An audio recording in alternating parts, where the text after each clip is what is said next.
What's up, guys? Welcome to the You versus You podcast. Today is another special day, episode 2. Episode dos for all of our Spanish listeners. Very true.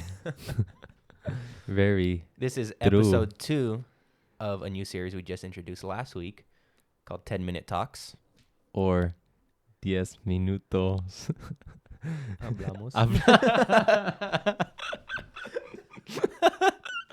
I was going to say hablas. I don't know how to say it. What do you mean? Oh, yeah, he's joking, guys. We're 100% fluent We're in all actually in languages. Mexico right now. Yeah.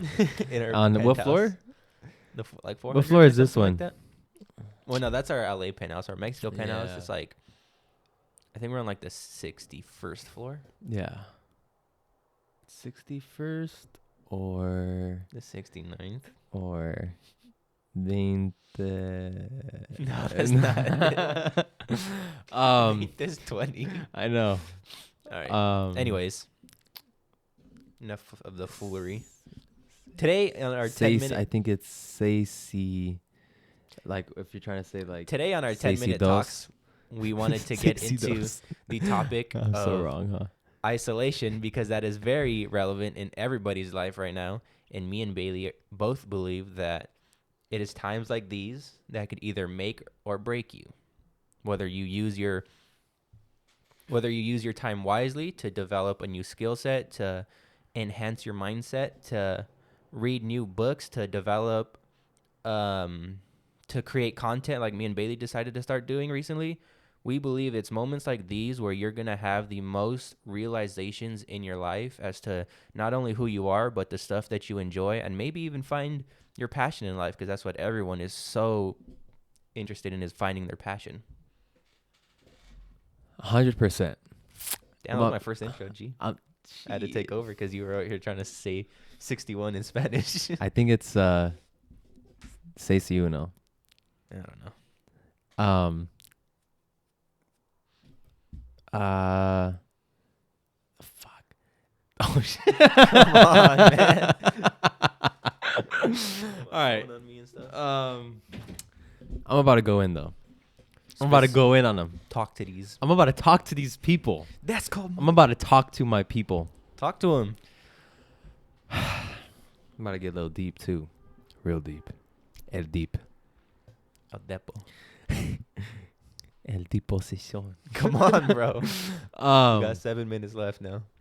Oh, I'm about to destroy them right now. I'm about to talk to them, bro. I'm Go. about to talk to these people right now. Go. All right. Should we start over? No, hell no.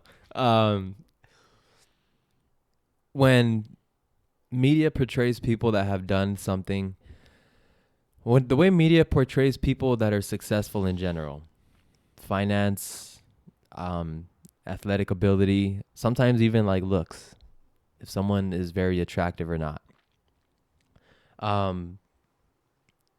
it's in a negative way.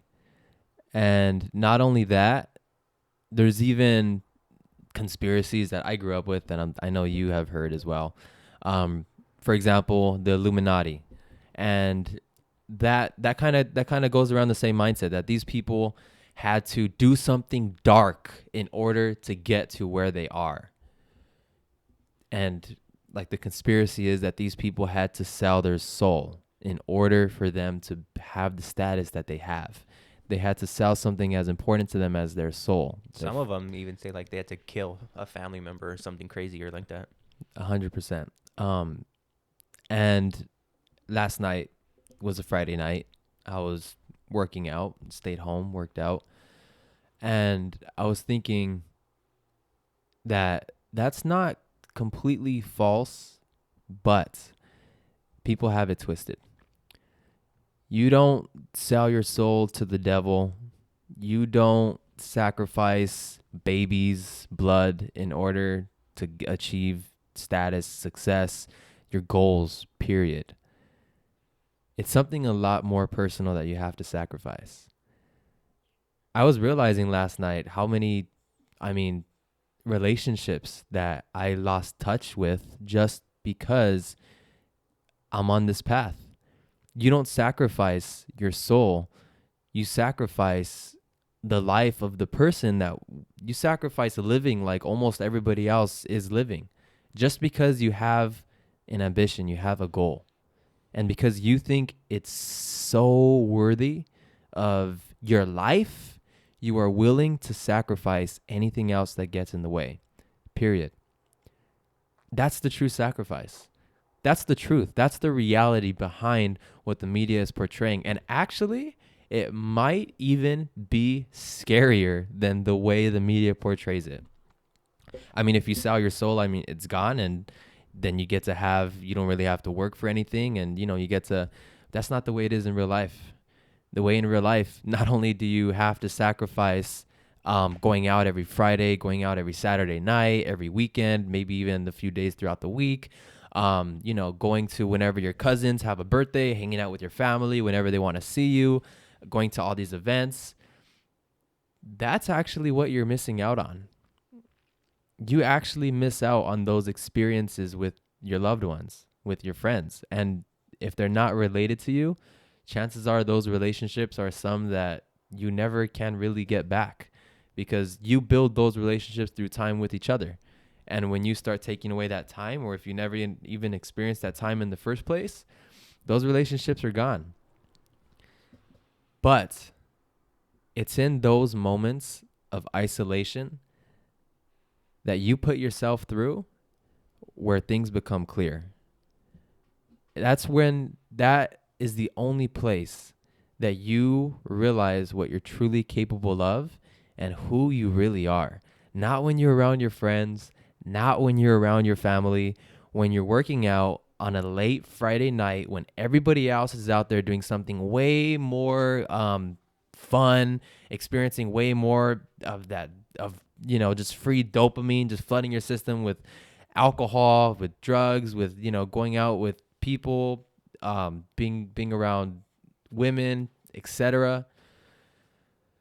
They don't experience it the same way that night, the same way you do. When you're alone, you're putting yourself through, in this example, working out, when you're putting yourself through the process, whether you're using that time to work out, whether you're using that time to be in the studio, to be in the war room, to be in whatever it is, to be where, for example, Kobe Bryant says that his craft was to get better at basketball, so he was always in the gym. Using that time to be in your gym. What is your gym? It's only during those times when I truly have those realizations that you talked about, those epiphanies about my life, about why am I here? And you can only get through that door once you sacrifice, once you're isolated. One of my favorite poems by Charles Bukowski, he says that isolation is a gift. Everything else is just a test of your endurance. Meaning everything else is just meant to stretch you thinner and thinner and thinner. But isolation is where you really, really, really find out what you're made of, who you are. What are these thoughts that you have? What do you really want when you're not around all of these distractions, all of these people that, after some time of isolation, you realize your life isn't really that different without them.